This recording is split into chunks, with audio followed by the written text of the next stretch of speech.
Hello बच्चों, welcome to mathematics hub. I hope अच्छे होंगे आप लोग। आज हम आपके लिए फिर से एक नया सॉफ्ट टॉपिक्स 3D का ही equation of line in vector form लेकर आए हैं। तो ज्यादा समय ना लेते हुए हम इस वीडियो की शुरुआत करते हैं। तो इस वीडियो में एक्चुअली इक्वेशन ऑफ लाइन के बारे में हम लोग वेक्टर फॉर्म भी देखेंगे और कार्टेशियन फॉर्म भी देखेंगे। अगर हम वेक्टर फॉर्म की बात करें तो उसकी बात को यहां रखते हैं। पहले हम ये समझते हैं कि equation of line in 2D क्या था। हम लोग 2D में क्या कर रहे थे, ये हमारा लाइन था, इस लाइन का एक स्लोप m था, यहां पर हमें एक पॉइंट हमें गिवन रहता था x1 y1 और एक जनरल पॉइंट तो आपको पता ही है, कोई भी लाइन के लिए x y रहता है। तो हम यहां से इक्वेशन ऑफ लाइन क्या लिखते थे 2D में, y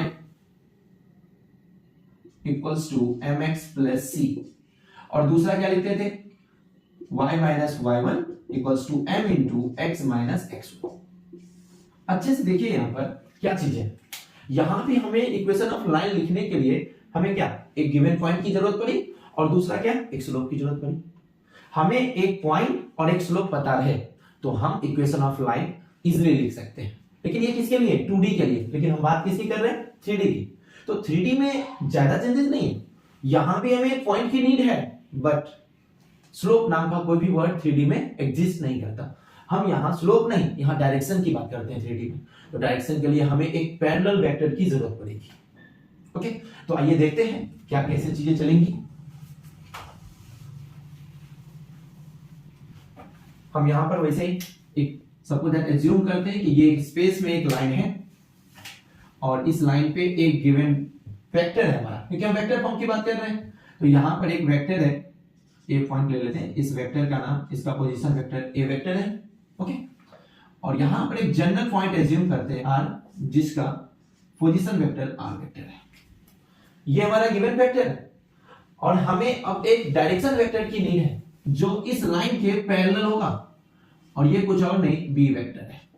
एज्यूम किए हम ये हमारा ए वेक्टर जो पोजीशन वेक्टर है इस गिवन पॉइंट का, और ये हमारा बी वेक्टर जो इस लाइन का डायरेक्शन वेक्टर है, that means parallel to this line.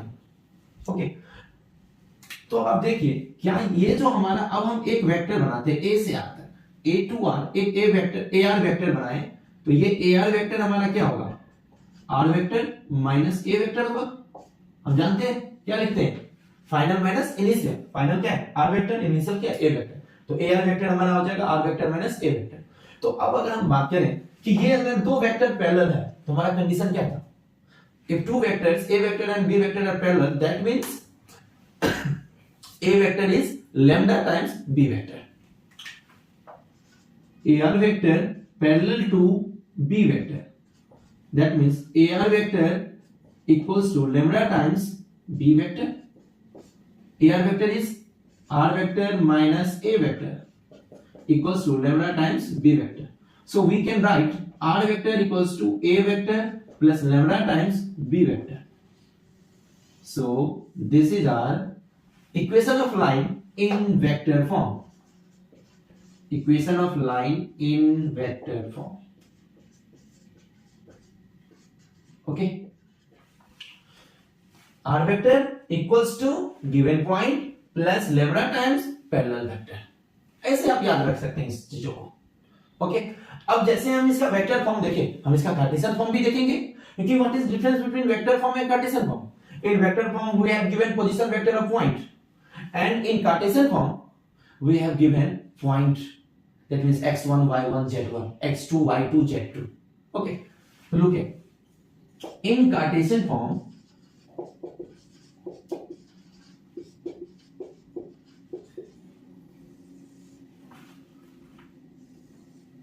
also we have a point A which has coordinate x1 y1 z1 and point R which has coordinate x y and z, and a parallel vector B vector, that is,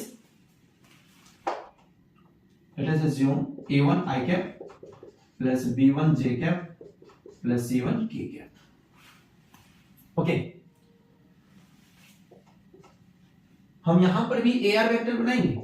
अगर हम AR vector की बात करें तो क्या बनेगा, x minus x1 i cap plus y minus y1 j cap plus z minus z1 k cap. Okay, ये हमारा AR वेक्टर बना है। देखिए यहां भी हमने क्या लिखा, AR वेक्टर लिखा वेक्टर फॉर्म में, हम यहां भी लिखे हैं, बट अब चीजें कैसी है, पैरेलल चल रही है, तो यहां भी तो वही चीजें हैं, AR vector parallel to B vector. तो हम क्या लिखते हैं, that means AR vector equals to lambda times B vector. So we can write AR vector is x minus x1 I cap plus y minus y1 j cap plus z minus z1 k cap equals to lambda times B vector is a1 I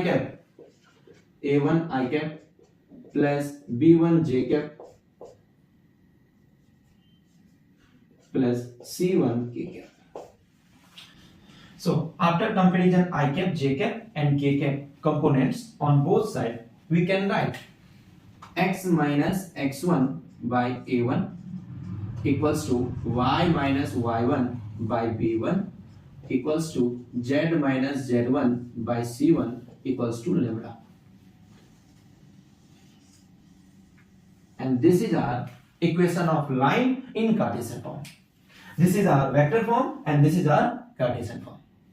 I hope अच्छे से समझ में आई होंगी चीजें। इससे हम related एक question भी करते हैं जिससे कि आपको चीजें और अच्छे से क्लियरिटी मिले।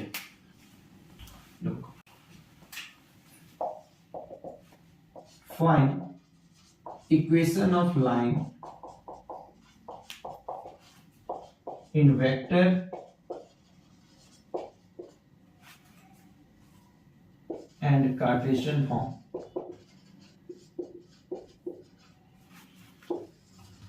Which passes through 1, 2 and minus 1 and parallel to, आपको क्वेश्चन में पैरेलल टू भी दिख सकता है और डायरेक्शन भी दिख सकता है, which has direction this one and which and parallel to any vector, parallel to a vector that is I cap plus 2j cap plus 3k cap. Okay, तो देखते हैं इसका वेक्टर और कार्टेशियन फॉर्म हमारा कैसा होता है। तो सबसे पहले वेक्टर फॉर्म हमारा क्या था, वेक्टर फॉर्म में हमने फॉर्मूला लिखा था r vector equals to a vector plus lambda times b vector, हमने ये लिखा था। एंड a वेक्टर हमारा क्या था, पॉइंट ऑन द लाइन, और b वेक्टर हमारा क्या था, पैरेलल वेक्टर या डायरेक्शन वेक्टर, जो बोलिए आप, दोनों बातें सेम है, ठीक है। तो a वेक्टर हमारा यहां पर क्या है वो देखिए, इस पॉइंट को हमने ये कार्टेशियन फॉर्म में लिखा है, ये हमारा पॉइंट है जो कार्टेशियन फॉर्म है। क्या इससे हम इसका पोजीशन वेक्टर नहीं बना सकते? मान लीजिए कि अगर हम इसका पोजीशन वेक्टर बनाएंगे तो क्या बनेगा, i cap plus 2j cap minus k cap, ये हमारा गिवन वेक्टर हो जाएगा। जो हमारा गिवन पॉइंट है उसका जो पोजीशन वेक्टर है वो ऐसा बन जाएगा, और ये हमारा क्या है, पैरेलल वेक्टर।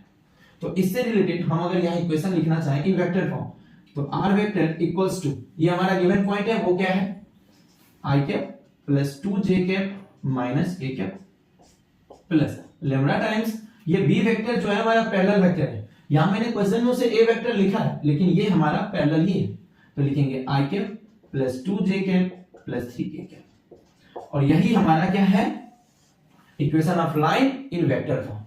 ये हमारा वेक्टर फॉर्म है, और यही चीजें अगर हम कार्टेशियन फॉर्म में लिखना चाहें तो हम क्या लिखते हैं, x minus x1 by a1, y minus y1 by b1 and z minus z1 by c1. x1, y1, z1 are coordinates of given point and a1, b1, c1 are scalar component of parallel vector.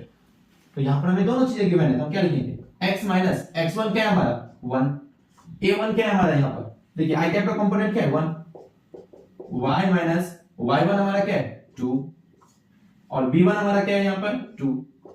फिर अगर बात करें तो z minus z1, यहाँ minus 1 है तो minus minus क्या हो जाएगा प्लस 1, और c1 यहाँ पर क्या है हमारा 3। This is our equation of line in Cartesian form and this is in vector form. I hope आप अच्छे से क्लियर हो गए होंगे कि कि कैसे हम कोई भी equation of line vector form और कार्टेशियन फॉर्म में लिख पाएंगे। आपके सामने ऐसा भी क्वेश्चन आ सकता है कि find the equation of line passing through 2 points, 2 point से पास होने वाला लाइन का इक्वेशन लिखना है, जबकि वहां पर हमें कोई पैरेलल वेक्टर गिवन नहीं है या डायरेक्शन नहीं पता है, तो क्या हम वहां से डायरेक्शन निकाल सकते हैं? नहीं। एक चीज बताइए, अगर कोई लाइन है जो 2 पॉइंट से पास कर रही है, दोनों पॉइंट हमें पता है, ए भी पता है बी भी पता है, दोनों का पोजीशन वेक्टर पता है, तो क्या इससे हम एक वेक्टर बना सकते हैं या नहीं? और वही हमारा पैरेलल वेक्टर होगा जो हम ये लिखे हैं, और कोई भी एक पॉइंट लेकर के आप इक्वेशन ऑफ लाइन लिख सकते हैं, तो वो इजी है। अगर आप एक पॉइंट और एक पैरेलल वेक्टर या डायरेक्शन से निकलने वाले इक्वेशन की लाइन को आप लिख पा रहे हैं, तो अगर 2 पॉइंट से पूछा जाए तो वो इजी है, क्योंकि 2 पॉइंट से बनने वाला वेक्टर आप आराम से निकाल सकते हैं, और वो वेक्टर ही हमारा उस लाइन का पैरेलल वेक्टर होगा, और गिवन पॉइंट ए और बी में से कोई भी एक लेकर के हम इक्वेशन ऑफ लाइन लिख सकते हैं। आई थिंक सारी चीजें क्लियर हो गई होंगी। अगर क्लियर नहीं हुई हो तो कमेंट बॉक्स में जरूर बताएं कि यहां पर चीजें थोड़ी सी दिक्कत है या यहां पर ये प्रॉब्लम है, और आपको कोई भी चीजें दिक्कत आ रही है तो बताइए। ओके, यहां क्लियर है, आप इसका स्क्रीनशॉट ले सकते हैं। नेक्स्ट, आपको अगर कोई भी टॉपिक्स जिसमें आपको डिफिकल्टी लग रही है, क्योंकि बोर्ड हमारे नजदीक आने वाले हैं, तो आप उस टॉपिक्स का नाम कमेंट बॉक्स में जरूर बताएं, जिससे कि मैं उस टॉपिक्स पे आपको कुछ चीजें बता पाऊं, क्योंकि बोर्ड्स में कुछ भी चीजें आपको इजीली नहीं करनी है, एकदम उसे लाइटली ना लें। बोर्ड्स नजदीक है, बिल्कुल फोकस रखें कि आपके अच्छे से अच्छे एग्जाम जाएं। तो चीजें बताइए कमेंट बॉक्स में कि आपकी कहां से क्या दिक्कत है, तो मैं उस चीजों को रिजॉल्व करने की कोशिश करूंगा। आई थिंक चीजें क्लियर हो गई होंगी। इस वीडियो को अगर आप अच्छे से समझ पाए हैं तो ज्यादा से ज्यादा सब्सक्राइब, लाइक और शेयर करने की कोशिश करें, जिससे कि ज्यादा से ज्यादा बच्चे इस वीडियो को देखकर अपने कंसेप्ट को क्लियर कर पाए। ओके, आज के लिए टाटा, बाय बाय।